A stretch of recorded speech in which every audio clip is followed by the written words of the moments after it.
everybody, it's Chris Eads, known online as Wootini, here with another Gay Gamer video podcast, starting with a quick movie review. I had originally intended to see Don't Worry Darling, which opened this past weekend.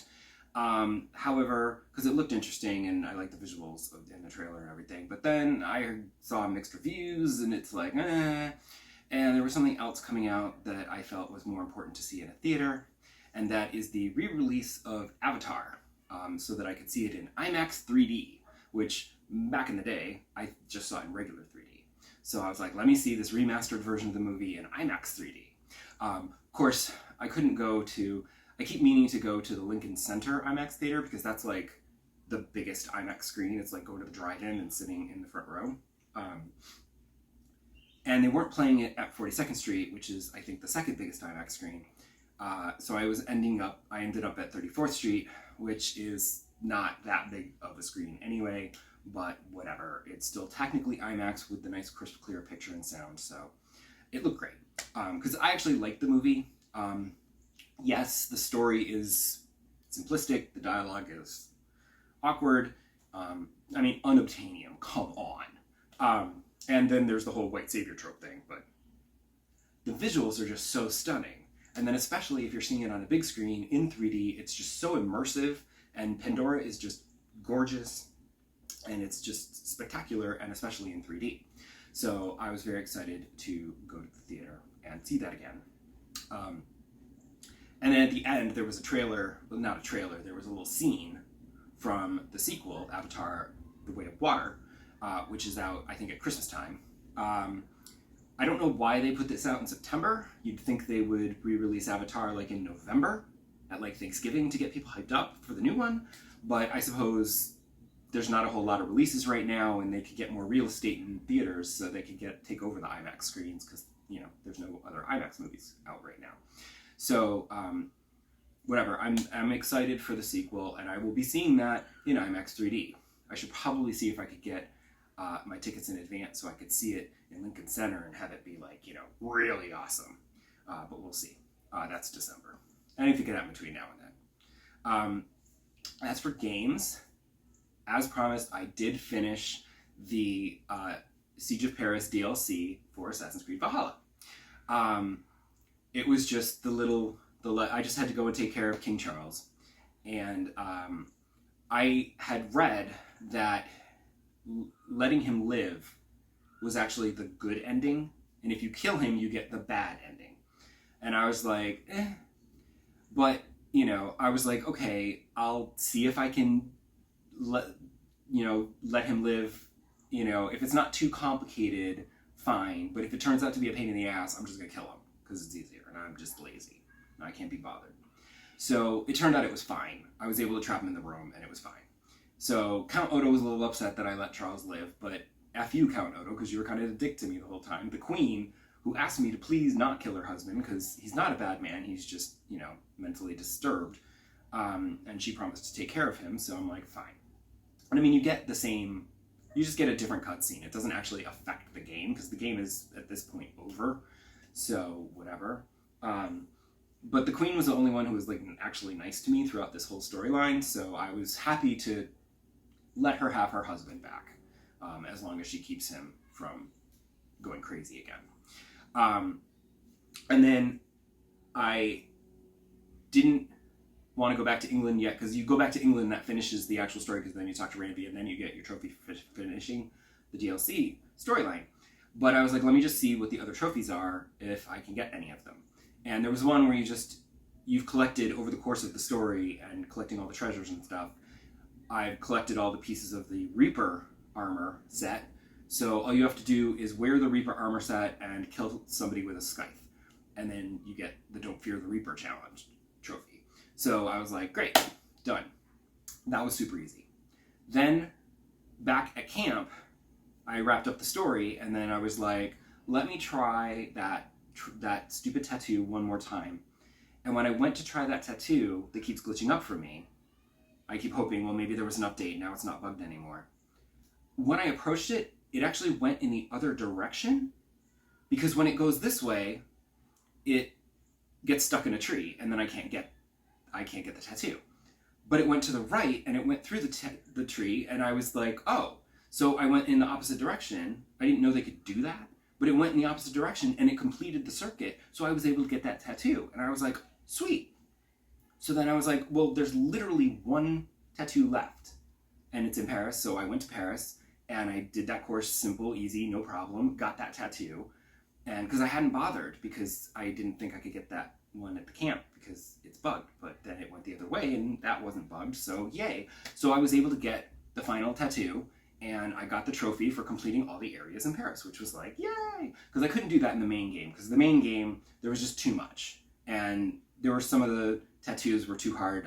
I struggled with the platforming, and then some of the cairns, stacking those rocks was just, and I couldn't do it. But the real problem was those animus platforming things with the glowy platforms and stuff. And I was just like, those, after a couple of those, they got like so hard that I was like, this is never going to happen, so I am never getting this trophy, so I won't even bother getting myself frustrated with getting the tattoos or the cairns or anything like that, because I'll never be able to do these platforming things. So, F you, Valhalla. I really hope they're not in the next one. So then I did finish this, and I know I said I was going to go play Pokemon, but I took a slight detour before playing Pokemon. I did play Pokemon, I'll get to that in a second. But first, I was curious and decided to download Tony Hawk's Pro Skater 1 and 2, which is a remastered version of the first two Tony Hawk games that they put out for PS4 and 5, and also Xboxes. And I remembered playing the first Tony Hawk game back in the day. My brother was a huge fan. I never had it, but I remember playing his on his PlayStation. I thought, let's give it a shot. Let's see what it looks like. Let's see, how it plays. And it looks great. The graphics are all nice and pretty now. And I'm assuming that it plays basically the same as the original games because I still suck at it. Like, I am just terrible. The main problem is that it's a sports game. I know it's skateboarding, but it's still technically a sport. I don't like sports in real life, so I don't want to play them virtually. Like, I don't know the rules of football. So a football video game, I would be confused and I wouldn't know the strategy of what I was supposed to be doing. I only know the rudimentary stuff. So with the skateboarding, there's all these tricks that you're doing, and the heel flips and the kick flips and the manuals, all this stuff, and I don't know what those are in reality, so I don't know how to do them in the game, if that makes sense.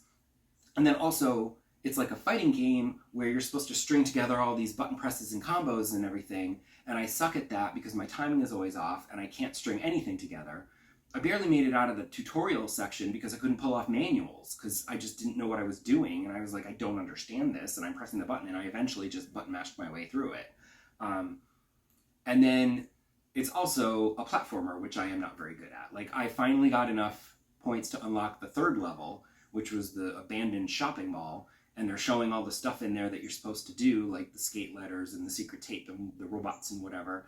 And as the camera is panning around the level, it's like all these, ramps and platforms and things, and I'm just like, I'm done. I'm out. Like, I'm not good at this. This is never going to work. I'm out. And I said, I'm going back to Pokemon. I understand Pokemon. I can do Pokemon.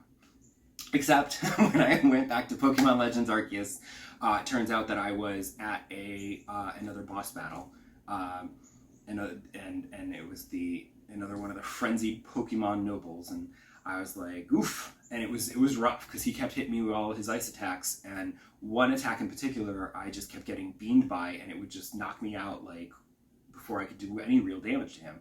So I looked online to see like what kind of strategy, what am I doing wrong, and it turns out that for that one specific bomb where he's like spitting these ice bombs at you, you shouldn't try to dodge them because the second one will hit you before you can get up from your dodge roll. That makes sense. You're just supposed to serpentine, run left and right. Serpentine. And sure enough, that worked a treat. But it was still really hard because, I kept getting hit here and there, and he was tough, and I couldn't whittle him down that well. But then I eventually failed, and instead of restarting, I decided to hit continue battle. And I don't know if I have used continue battle in the past against these bosses. I don't remember. It's been months since I've played this game. But continue battle was amazing because it refreshed my health and all the health of my Pokemon, but the noble Pokemon he was like halfway down. And I was like, score. That's all I needed was a little head start. And so then I beat him. And while looking up the strategy, I was concerned because it said, this is the last one. And I went, wait, I can't be done with this game. Can I? I mean, I haven't been playing it for that long. I took a few months off, obviously, but I felt like I hadn't played it that much. And I was afraid that it was going to be like one of the previous Pokemon games. I forget which one it was, but somewhere on like the GBA or the DS or something. Because later ones, I gave up. I wouldn't get very far because I'd get bored with the repetitive gameplay and I would just put it down. But earlier, there was another one. I know I finished Pokemon Red in the very, very beginning. And then later, like the next one, I played the next Pokemon game and I got like all the way to the end and I got all my gym badges and I defeated and captured the legendary Pokemon, whatever. And they're like, yay, congratulations. Now here's this other thing to do. And I was like, I'm good. Like I've been playing this for months. I'm good. I got my money's worth. I don't need to do your extended epilogue. Thank you. So I was concerned this is one of those like extended epilogues, you know, like in Dragon Quest where I was like, I'm done with this game. I don't want to do anymore. But it turns out it's not. Because you go back and they're like, yay, you fixed everybody, and all the Pokemon's noble Pokemon are all calmed down, and they're not frenzied anymore, and thank you very much, Chris. And I was like, you're welcome. And then, of course, the sky opens up, and it's the end of the world, and they're like, you caused this. And I'm like, what? So now I have to go and, like, save the world to prove my innocence and stuff. So it's more story, so it's fine.